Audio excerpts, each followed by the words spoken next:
Vulkan lives! But what if I told you that the sole reason the Drake Lord lives is to kill all of us? But the master of mankind crafted Vulkan with the ability to craft weapons of untold power, and the resolve necessary to use them. For the Fireborn lies in wait in the heart of the throne world, waiting to see if the scions of humanity shall triumph, or shall fall. And if they do, then by the Emperor's orders, humanity will be scoured by dragon fire. So join me as we take a look at the various sources to answer the question, is Vulkan alive on Terra, ready to destroy the Imperium? What do I mean Vulkan is ready to destroy the Earth, and how in the world is it the Emperor's orders? And to answer the questions of today, we must go back 10,000 years in the past, to the most critical moment in humanity's history, the Siege of Terra, and the incredibly important, yet unknown heroic acts of the Drake Lord of Nocturne. You see, after Vulkan was stabbed by the Fulgurite, many thought him dead, except one, Artemis Numion, his first captain. Thus did he sacrifice himself by jumping into Mount Deathfire, and in doing so, by some unknown means, would revive the Primarch of the 18th Legion. Vulkan lived. However, he would then be engaged in discussion with one Eldrad Ulfwan, Farseer of Crapwell Ulfway. There, the Eldar, in the guise of an Earthshaper, would explain to Vulkan that he needed to get to Terra, and that he could get so by using the Eldar Webway, who would then present him with two unique weapons, the first being a master-crafted Thunderhammer, and the second being a unique talisman, known as the Talisman of the Seven Hammers, a device that Vulkan had no recollection of forging, yet knew that it was crafted by his hand. However, very importantly, Eldrad did not reveal to Vulkan just what exactly this device did. However, Vulkan, undeterred by any of this, realized that his father needed his help. Thus, dutiful as always, the Drake Lord would follow this task, and he'd be joined by three of his sons who found him, known as the Draxward. Vulkan would then enter the Webway and go on a monstrous adventure filled with many different actors and actions, including the Dark Eldar, demons, terrors of the Dark Age, and the Shattered Legions. However, eventually, Vulkan would reach Terra, and he'd be reunited with his brother Primarchs, the Khan, Dawn, and Sanguinius. But most importantly, Vulkan would meet with his father, the Emperor, and here the Emperor would reveal to Vulkan his true purpose, the reason why he was created, and it would shake Vulkan to his very core. My son. Vulkan wept and sank to his knees, head bowed in supplication. Father. Though the words resonated in Vulkan's head, the Emperor's lips did not move. He remained still, hands clenched around the arms of the throne, feet set firmly in. His expression was one of dire and abject concentration. Vulkan realized he held the portal shut. By his will alone were the demons kept at bay.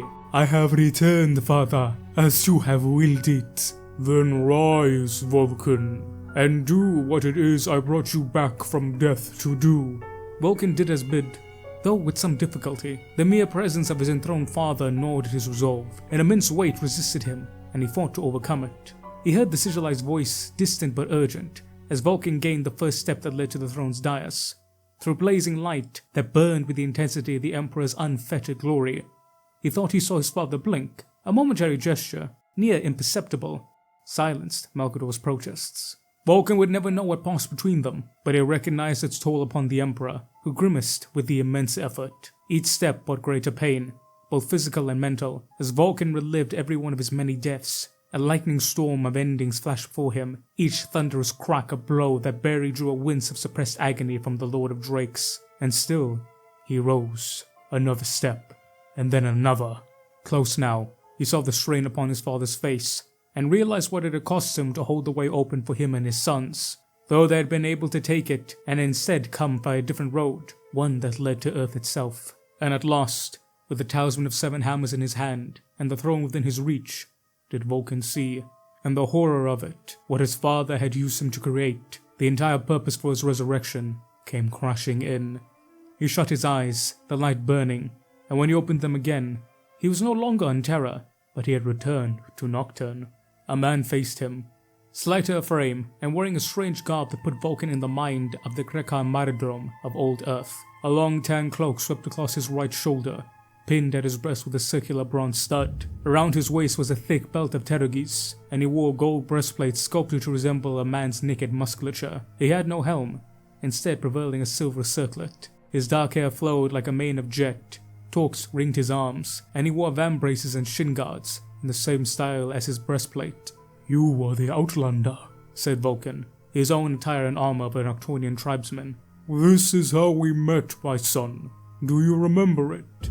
Why have you done this, father? I have fashioned something abominable.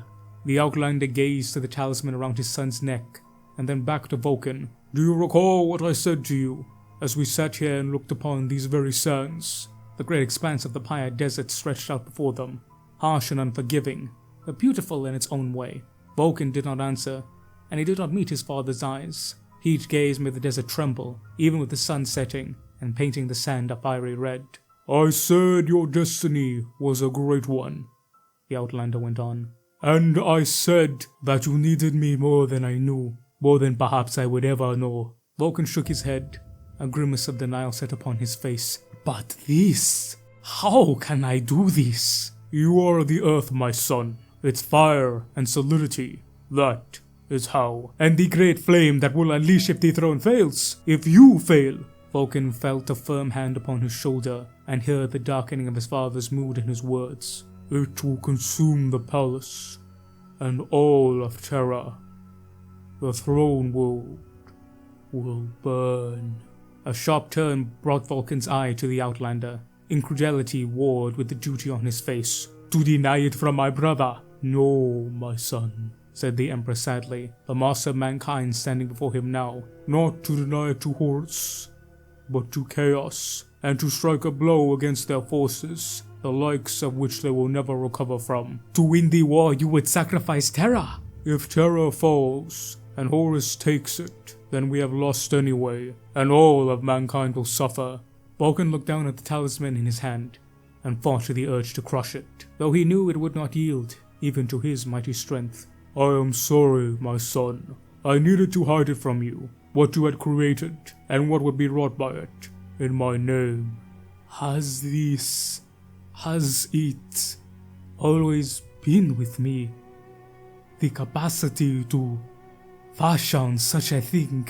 "Tell me, my son, why did you destroy your great works, and send the others where no one might ever find them?" "I feared they would be put to ill use, and what they could unleash." "Which is why it had to be you. It has ever been within you, Vulkan, and I hoped such a day would not come to pass that I had need of it. I had hoped for a great many things.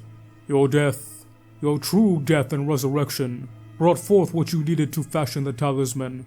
All of your pain, the suffering of your legion, it has led to this point." Vulkan met his father's gaze, defiant. "And if I refuse, you will not refuse. For you still believe in hope that I will prevail, that Horus will be stopped, and the war will end. But you are also pragmatic, and all this must be done in case hope fails us in the end." As before, the light grew around the Emperor, radiating from his skin. Vulkan shut his eyes, lest he was struck blind. Upon opening them, he was once more before the throne, his father's unswerving gaze upon him, willing him, urging him. Vulkan wrenched the talisman from his neck, and reached out with it towards the throne.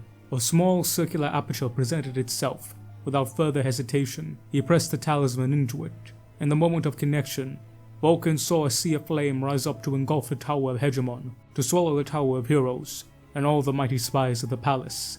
It spread, this conflagration within his mind, sweeping across the Pan-Pacific, Ursh, High Brazil, Ind, and Nord Afrique, to every region until nothing remained but ash. The talisman had magnified the power of the throne to unleash cataclysm. Vulkan blinked, and it was gone. A part of the great mechanism, impossible to remove and forever waiting. Staggering back down from the steps, his immortal flesh reknit itself, his body regaining its vitality, until by the time he had reached the bottom, he was without injury. Vulkan retreated from his father and the throne. His eyes went to the portal. It would fail. His father had seen it, and Vulkan knew what lay beyond. He stepped back, until he stood in the shadow of the Eternity Gate, and held Udrakal across his body, in both his hands, an eternal guardian. "Let them come." And here, ladies and gentlemen, we see the purpose of Vulkan be revealed. Vulkan was created to be the failsafe. The Emperor knew that something like this might happen. The Emperor knew a lot of things. And he knew that as good as he was, there was always the slight chance that he might fail. So, he needed someone with the capability to create something that could erase all of his mistakes. All of them. And most of the three Smith Primarchs, that being Ferrus Manus, Perturabo, and Vulkan, it could be argued that either of them could make something like this. But Vulkan, however, He was the only one who had the balanced humors to use it correctly. The Emperor knew that Vulkan would hesitate in doing such a thing, but he also knew that he had enough pragmatism in his bones to not shy away from it. But he really wouldn't jump at the chance. Unlike Ferrus Manus, who would do it as soon as the numbers became clear, or Perturabo, who would do it probably out of spite, Vulkan would wait until the last possible opportunity, but still have the endurability needed to do what needed to be done, regardless of how it looked.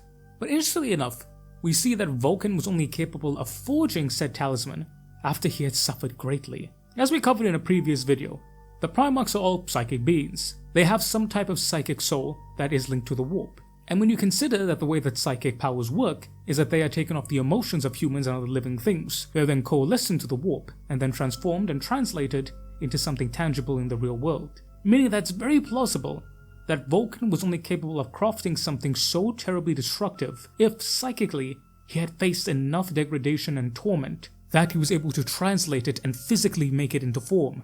In other words, all the pain, suffering, and degradation that Vulkan and his legion and his sons had faced would be taken and translated into something tangible. All the wrath that Vulkan wanted to unleash, the vengeance, the hatred, all that pent-up negative psychic emotion was taken and turned into something tangible. The physical manifestation of Vulkan's wrath, Dragonfire, the talisman of 7 hammers.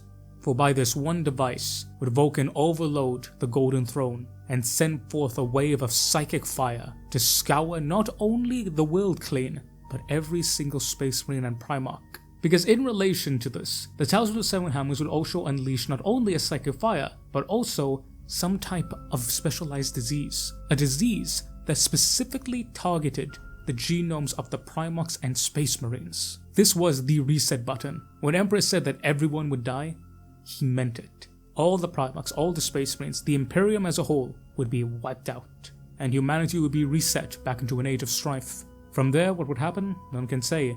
Would a new Emperor arise? Would it be the old Emperor? Or would someone else? But humanity would live, and chaos would not be its master, and that is all that the Emperor of mankind wanted. And that is what he would do, come hell or high water, and Vulkan would be his dragon that he would unleash.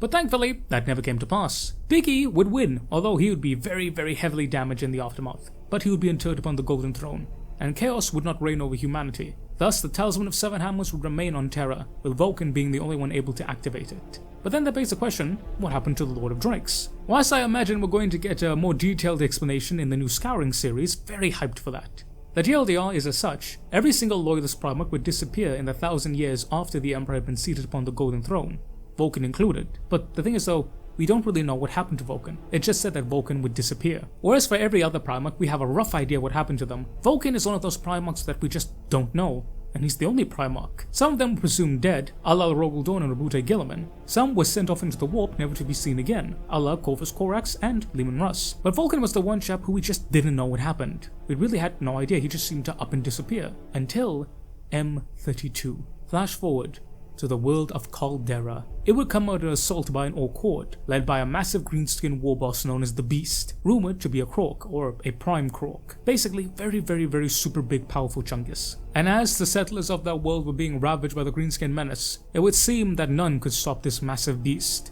None except for Vulkan. For to the surprise and awe of many, Vulkan would appear, and he would drive the Orcs away from Caldera with a wrathful rage that none could have ever seen, and that none had seen for nearly 2,000 years. But the question is, why? Why would Vulkan all of a sudden come out of nowhere? And that's because Caldera was formerly planet 1544, which Vulkan, together with Ferrus Manus as well as Mortarion, had conquered and brought into compliance during the Great Crusade. And it's here that Vulkan would sadly have to cull the populace. The human populace had become infected by warp taint, by the use of the Exodites and some type of weird worship which involved the torture and sacrifice of Dark Eldar. Vulkan was so moved by this that he would rename the world Caldera and declared that he would defend it with the same righteous passion as he would his own homeworld. And lo and behold, Vulkan did. From here, Vulkan would be reunited with the Imperium.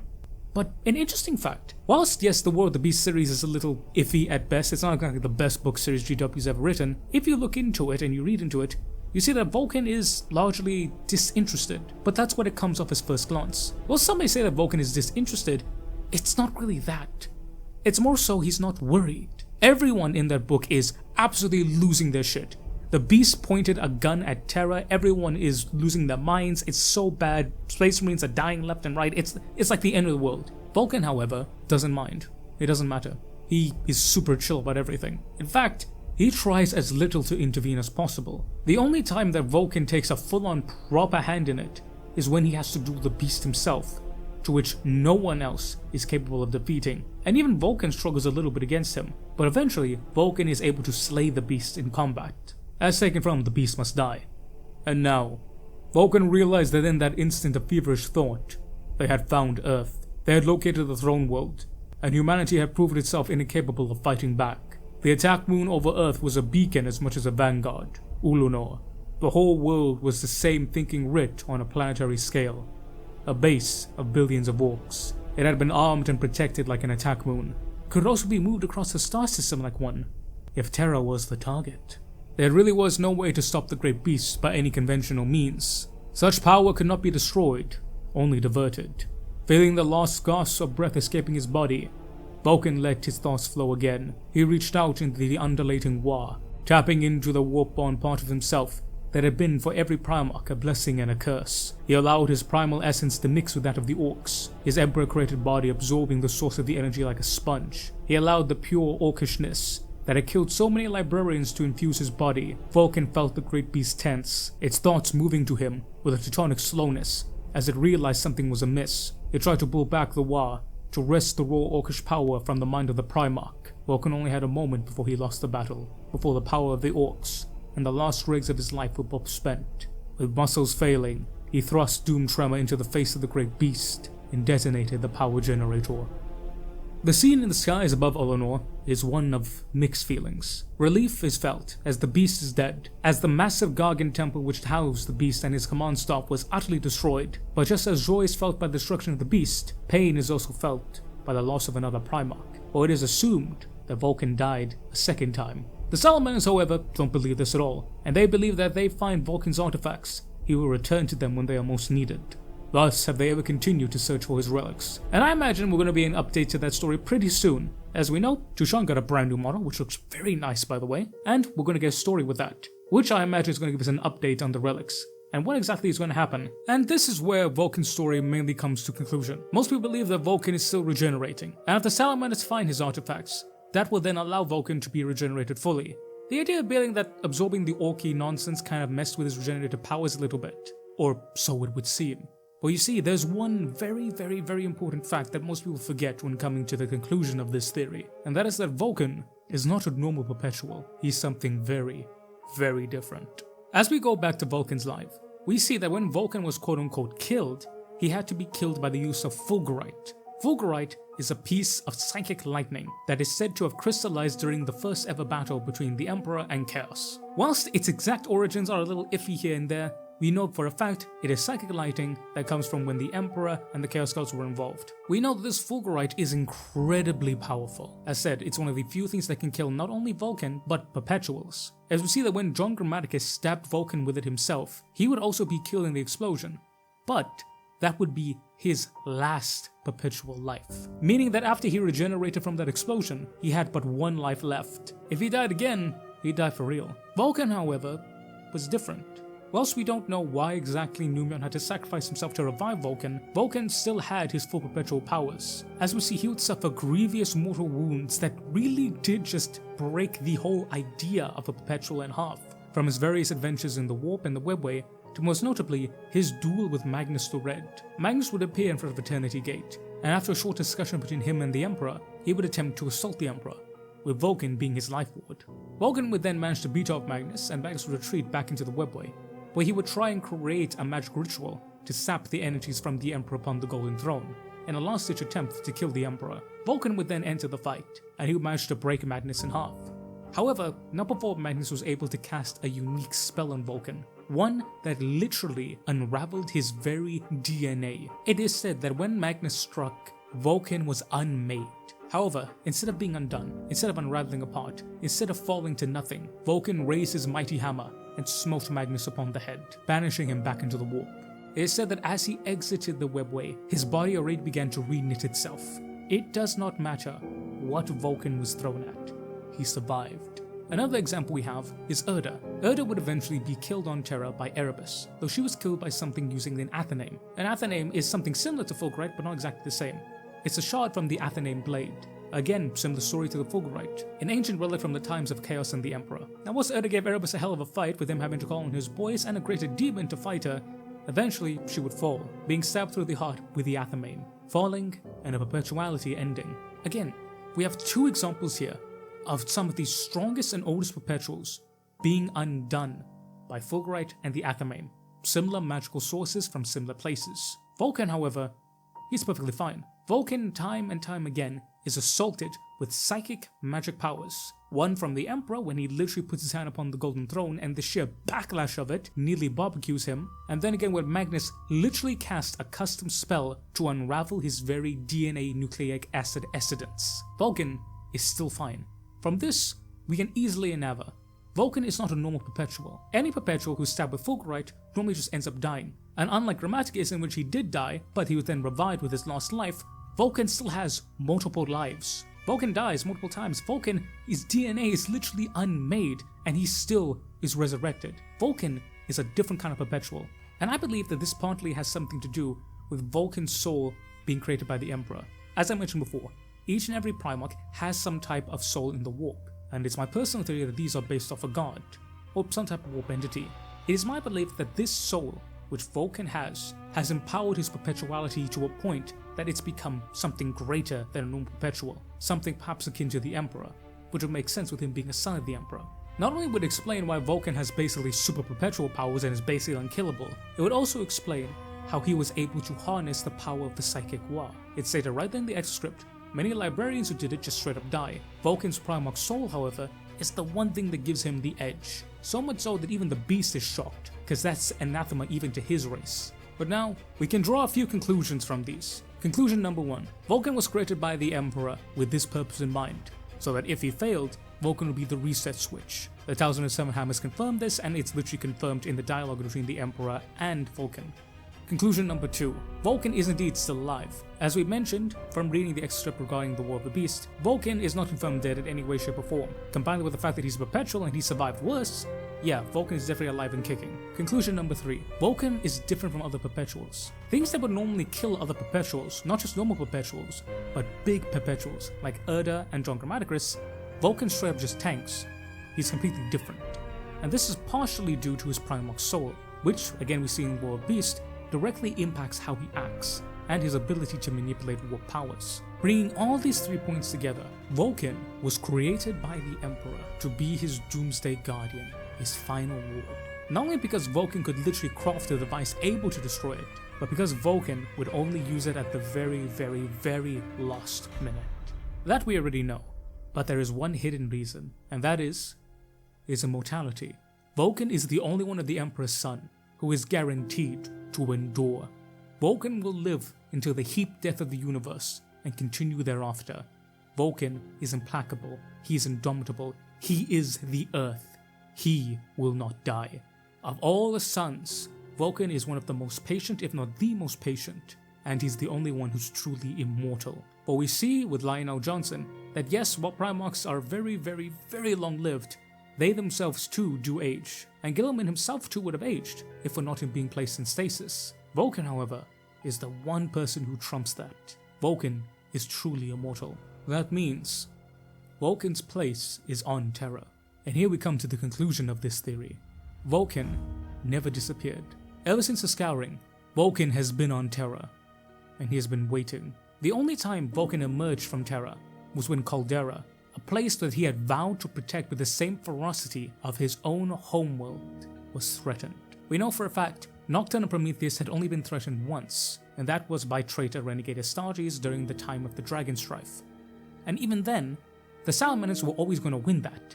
It's not like it was an enemy Primarch attacking them or anything, it was just some renegade Astartes. They easily dealt with that. So Vulkan would not be bothered. It also goes into Vulkan, he is completely uninterested in anything going on in the Imperium because he knows the Imperium will survive. Vulkan only ever interacts when there is something that normal Astartes and the Imperium can't handle. Vulkan has the Emperor's faith in that regard. Because Vulkan was created to be the final last-ditch effort if Chaos took over Terra, if Chaos Primarchs a la Horus Rupercal took over Terra. Only if it's that big of a threat that is the same threat as the Horus Heresy during the Siege of Terra, will Vulkan interact. The Dragon Strife does not come anywhere near close to making that mark. The War of the Beast, however, that comes pretty close indeed. We see that during the War of the Beast, Vulkan did not want to even meet with his own sons. He didn't want to distract them. This works well with Vulkan, as he did the same thing when he was resurrected. His sons had just felt closure. He did not want to redisturb their closure again. So too, would he not want to do it again. After Vulkan died, he would then be resurrected. As we've covered, warp power does not have any effect on his perpetuality, be it any type. It doesn't matter if it's Orc, or Chaos, or Emperor based. Vulkan will recover from it. Vulkan is then regenerated, and he goes back into Terra, sitting, waiting. He is the eternal ward, the eternal guardian of the Emperor. Vulkan was created to hold the destruction of humanity in his hand for all of eternity, to sit, to wait, and to see.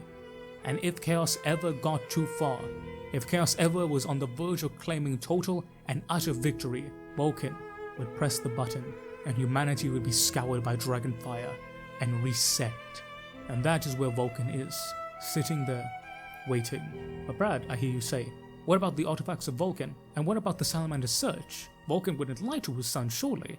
And no, Vulkan wouldn't. The artifacts are there because the Salamanders need to reclaim it. And should they ever be in the direst hour, that being an hour when the Imperium is on the verge of collapse and Chaos is nearly won, Vulkan would have to reappear. It is my belief that Vulkan has set these artifacts in such a way that when the Salamanders are able to find them, it means that Chaos is on the verge of winning. Allah, that's when Vulkan has to appear. Because whilst Vulkan is indeed the guardian of Doomsday, he is not like other Primarchs. He will not sit in apathy and wait for destruction to come. Before Chaos can claim its final victory, it will have to kill one last old Drake. And when his sons finally find all his artifacts, it means that Chaos is prepared. And that is when Vulkan would erupt from Terra, swing his mighty hammer, and he will join the final fight. Perhaps he will be the instrument that will turn the tide and destroy Chaos. But if not, the talisman of the seven hammers shall sound, and the Imperium will be saved from Chaos at least. But the beautiful thing about Dragonfire is that whilst it scours all, eventually it will pass, and what will grow from underneath are beautiful buds, spreading with the fruit of humanity. Thus was Vulkan ever created to be. Thus Vulkan ever shall be. And if you're worrying about the custodians in the Imperial Palace, oh, they 100% know. Like, the Imperial household was one of the few people to know that Vulkan was even on Terra. No one else knew except for like the Primarchs and some of the custodians and the Sister Silence, Malgador, etc. They all know that Vulkan's just chilling down there waiting. Remember, no one truly knows what is underneath all that nonsense of the Imperial Palace, and we are certainly not told all of it. So I can imagine Vulkan just has a little forge smith there and he's chilling, smacking away at his hammer, making some new stuff and just waiting for the right time to come. For Vulkan is one of the most dutiful of all Primarchs, and one of the most patient. So to me, this makes perfect sense. But yeah, ladies and gentlemen, thank you so very much for watching. Let me know, what do you guys think? I think it makes a lot of sense. Vulkan has time and time again been like, hey, I don't really want to interact with this right now. I have what I need to do. People need to move on. Vulkan is a very secure Primarch, and he understands that sometimes people just need to move on. And him coming back can do more harm than good. He's not egotistical in that sense, so he totally gets it. And Vulkan just chilling, waiting underneath the Imperial Palace, hoping that nothing goes south. Yeah, it makes sense to me. Now some people may ask, okay, why didn't he intervene when the Imperial Palace was invaded by demons? Well, because Bobby G was there, custodians were there. Again, Vulkan is the last-ditch effort. He will only step when there is literally nothing else. That's what the Emperor told him to do. That's what he is doing. It makes sense to me in that regard. But ladies and gentlemen, I'd love to hear your thoughts down below. Do you agree with me? Do you disagree with me? Do you think it's good? Do you think it's bad? I'd love to hear all that and a bunch more. But I want to say a massive thank you guys for watching, and even more massive thank you to my awesome members and Patreons. Massive shout out to my Lieutenant tier members, Mr. Curtis Studies, Mr. Eddie B3, and Miss Majora the Void. Massive shout out to the good old NCOs of the Sergeants, with Mr. Damiak, Mr. Andy McGee, Mr. Mooresmith.Fireheart, Mr. Sean IRL7, Mr. Bolwin, and Mr. Matthew Merrill. Big shout out to my corporal tier members, with Mr. Tremeo the Math Kitty, Mr. Lord Rosarius, Miss Shauna Smithers, Mr. Tech Priest Toaster, Mr. Gentle Salamander, Mr. Rambling Hamster, and the Wench of Warhammer. And finally, but certainly not least, the awesome privateer, with Mr. Thomas Oslons, Mr. Ivan_SPW, Mr. Michael Aeda, Mr. Monkey Man, Mr. Ayo Castro, Mr. CMD Neo, Mr. Fortress Unum, Mr. Dalmaric, Eric Massaro, and Mr. Weaselhack. Thank you. I love you. I appreciate y'all. Y'all are just amazing. So sign up today with memberships. You gain a bunch of awesome benefits. Early access to videos, behind the scenes stuff, special member only videos, my love and support, and you get to help out your boy. Remember, this will always be free. So you give me $1 or not, I will love you just the same. Mwah! But ladies and gentlemen, I've been on General Bradley 101. You've been beautiful, awesome, and amazing people. Thank you all so very much for watching. Y'all make sure to say hello, little boys and gals. And I will catch y'all next time. Dismiss Rangers.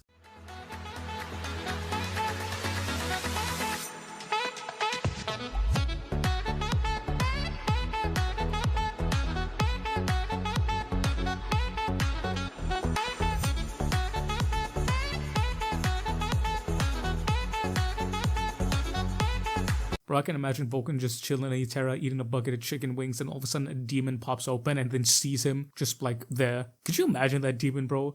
Homie rolled double ones on that roll, on God.